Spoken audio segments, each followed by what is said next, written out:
charisme ont mis à mal son propre camp, à commencer par son premier ministre. Les diatribes de certains députés sénégalais de la CEDEAO qui font écho aux attaques de l'AES contre les chefs d'État de la CEDEAO n'ont pas aidé non plus. Il nous reste des lots de consolation, des photos du Premier ministre aux côtés d'officiels de second rang en Chine au moment même où l'on enregistre la déconvenue du siècle à Abuja. Le populisme se heurte au mur de la réalité du monde.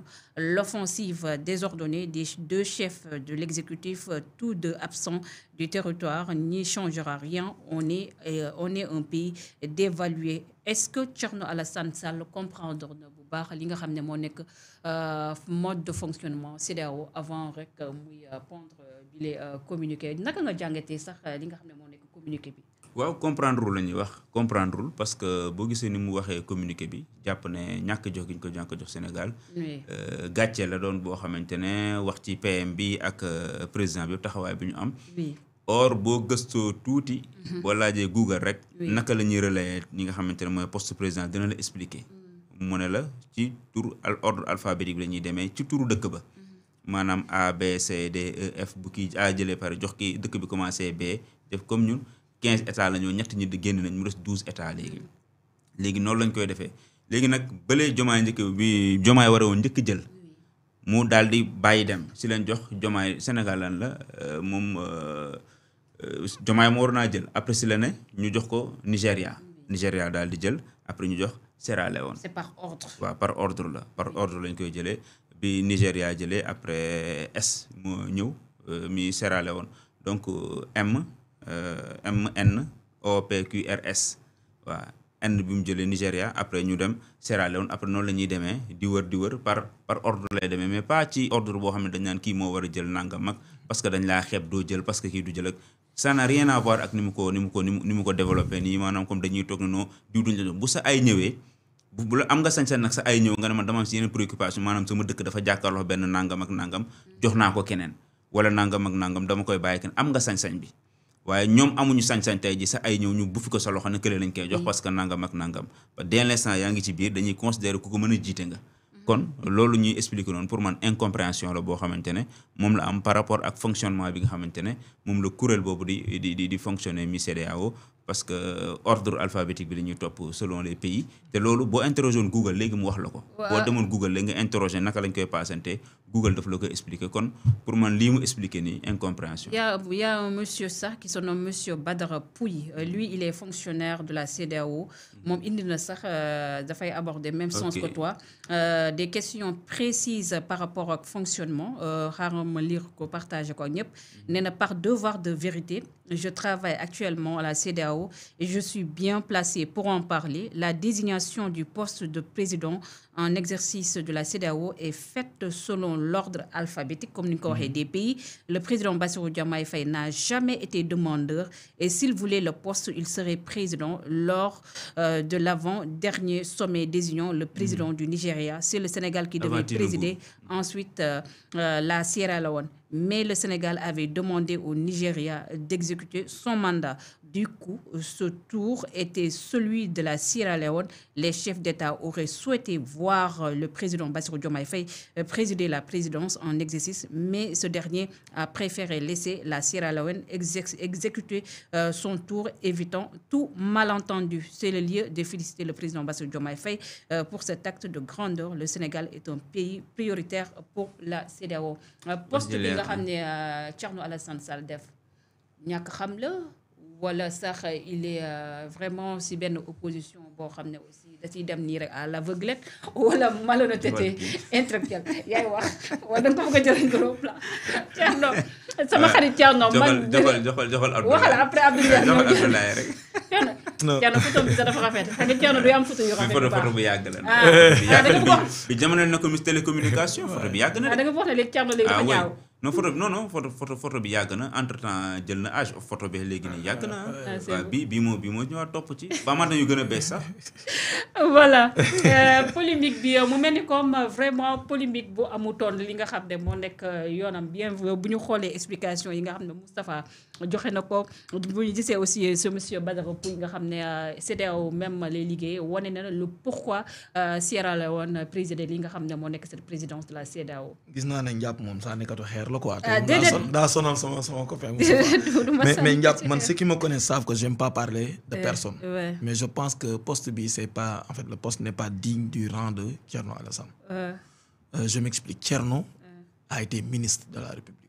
Pour moi Thierno qu'il soit dans l'opposition ou pas c'est pas n'importe qui. Pour man boo demee ba am rang ministre rek. am na niveau bu mu la teg ba nga xam ne yenn yi da nga ko war a moytu. gis nga xam nga la mooy indi lu mel nii ñaara koy indi Sénégal dañuy def souvent maladresse de vouloir toujours tout ramener sur le champ politique. Et pour man du lépp lañ war a politiquer. Moustapha am na lu mu ci laal sànq bi muy wax nii dafa am sujet yoo xam ne il faut éviter d'en faire des sujets politiques. beneen bi ñu war a moytu mooy il est dans son rôle. dañoo gaaw ci phrase nit ki il est dans son rôle mais tout le monde peut être dans son rôle en étant cohérent dans sa demande parce que c'est une question de crédibilité aussi. damay jox exemple man sax xooluma texte li ñu wax critère je m'en arrête juste à son poste. Le poste manque de cohérence. Franchement. Tu ne peux pas dire aujourd'hui que le Sénégal non et puis ce qui est grave on a préféré pressenti le fait de ma gëm ne aujourd'hui Moustapha a été pressenti ne veut pas dire que c'est un acte. Ça ne veut pas dire que c'est une décision alors que le fait de préférer c'est une décision. Donc s'il y avait une décision que Moustapha allait être président ñu ñëw ba ci jour ba ñu ne njàpp mooy nekk présidente là on a préféré. Ça c'est la première incohérence. La deuxième incohérence lan la ñu poste de présidence di d'évaluer ou pas. Sénégal ñaata président ñoo fi jaar néew na peut-être président yu ci occupé wul poste boobu. ku fi jaar presque occupé nga. ñi fi jaar ñëpp ko occupé depuis ça. Parce que c'était le tour du Sénégal. Tu vois donc aujourd'hui loolu lan la ñu yokkal ak lan la ñu wàññil. wàññiluñu dara yokkaluñu dara lu bëri d'autant plus que li gën a grave ci poste bi on parle de quelqu'un boo xam ne nee na parce que anti système ainsi de suite moo tax joxuñu ko poste mais tout le monde dit que déjà dañ ko proposé woon boobu dafa nekkoon ci beneen orientation politique ou bien ci même orientation politique la au contraire man j'applaudis quelqu'un qui vient d'arriver ñu jox la nga ne parce que je viens d'arriver je retourne ça montre au moins que am nga humilité et puis yaa ngi mesurer la dimension du poste. Gis nga la question diplomatique parce que nous on aime les sujets à tendance et je vois que la partie diplomatique depuis un moment nekk na sujet à tendance moom la ñuy ramener ci la politique. Il faut être prudent. Je vais aller très loin bi ot di nekk candidat. Je pense que qu'on soit de l'opposition ou qu'on soit de la mouvance présidentielle ñëpp a war a yéene ot mu nekk président Barth. Mais ki ko gagné dafa mel ni gars yi dañ koy sous-estimer il a un parcours. dafa am parcours am profil bu ko permettre mu gagner. Moi je dis que il avait même le meilleur profil. Tu vois, c'est-à-dire nous on est en train d'avoir man nag bon avec beaucoup d'humilité j'ai beaucoup voyagé mais damay gis ne Sénégal dafa amoon dëkk yu bari daf leen xaw a jiitu tuuti ci sous-région bi ci taxawaay mais je pense que syndrome bi dal yenn pays étrangers yi bu ñu tuutee kii toog xoolool suñu bopp tuuti daf ñuy dal xam nga quand tu prends de l'avance li nga war a moytu mooy nekk dans une zone de confort et ne pas mesurer la progression des autres. Mauritanie dañ koy jàpp ne rek diplomatiquement ñoo ko musa raw ou ainsi de suite mais ça ne veut pas dire que ils n'ont pas des profils qui leur permettent aujourd'hui d'être à leur bon niveau de postuler à des postes yoo xam ne war nañ ci mën a jàll. Donc Hott c'est quelqu'un qui a un excellent profil que le Sénégal doit valoriser mais li doon nekk scandale mooy ñu gis koo xam ne peut-être nekkul ci niveau am mu mën a jël loolu noonu. Tey fi may terminer ci sujet bi le président Bassirou Diomaye Faye il lui reste au moins 3 ans de mandat.